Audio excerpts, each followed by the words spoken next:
Hey guys, made a video recently about Japanese beaches for you, so we thought we'd make it one about Japanese swimming pools.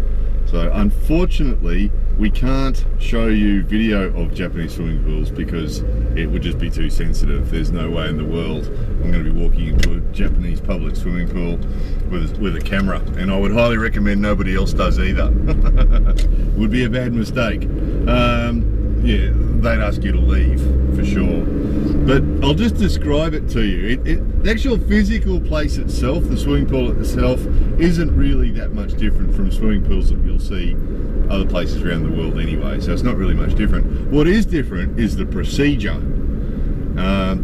So classically what happens is you walk into the building, fairly nondescript looking government public building, walk into the building and there'll be a reception area there and you pay your money, and then all the females go into the female changing rooms, all the males go into the male changing rooms, and you have a shower.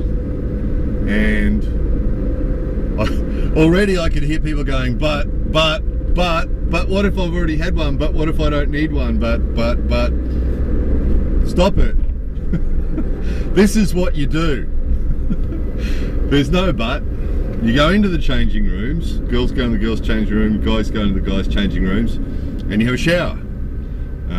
Or you put all your stuff into a locker or into a little cupboard thing, locker thing, and have a shower, and then you walk down a passageway that goes directly from the changing room into the room that has the big swimming pool in it, so the big indoor swimming pool.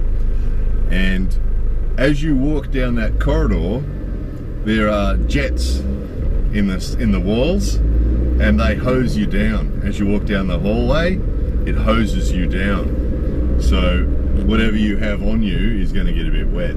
You can usually sort of shield a towel a bit from it, but whatever you have on you is going to get wet. And then you step into the actual room that has the swimming pool, and a lifeguard will come straight to you, most likely. They're sort of combined lifeguards or attendants, I guess, and they come straight to you and they ask you what you're doing, because they have all the lanes, and the lanes are at different speeds and people doing different things. So you might have old people there that are walking up and down a shallow part, walking up and down, getting exercise, walking up and down.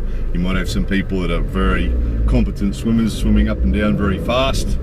And then usually what you'll have is lots of lanes with people swimming at different speeds. And they ask you how fast you can swim and which lane you should be in, and then they tell you which lane to be in, and then you get in there and you do your thing. Now of course you have a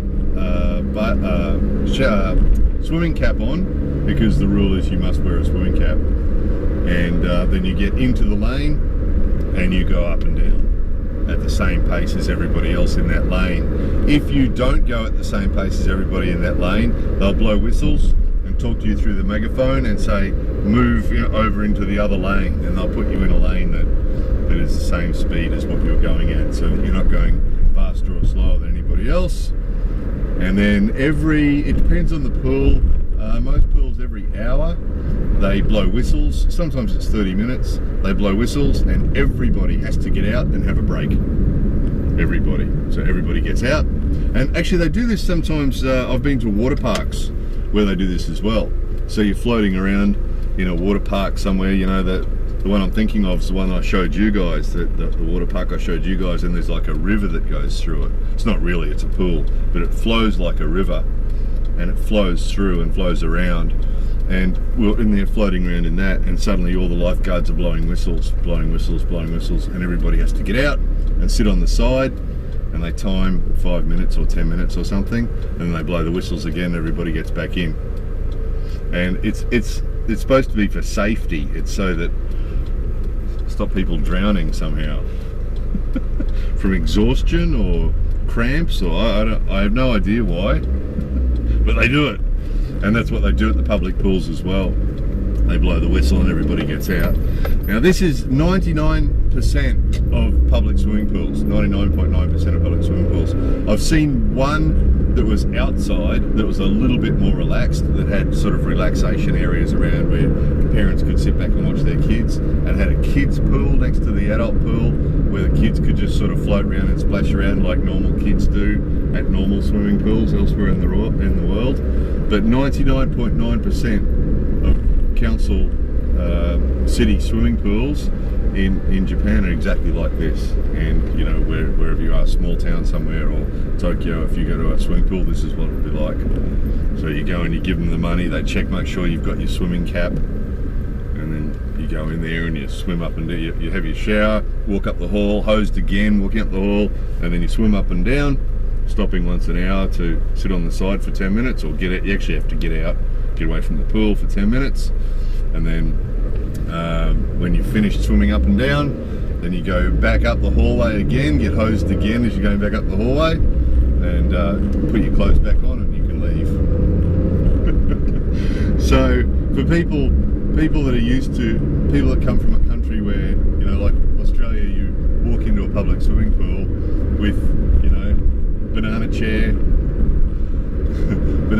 a book, maybe an esky with your lunch in it, you know, go in and just bum around and maybe throw a frisbee and throw balls at each other and dive in and you know, play games in there, play tag in the pool and play games in there. There's none of that. There's none of that. There's no diving. There's no diving. There's no running. You know, you sort of drop into the pool and then you swim up and down. You do lengths, and that's it.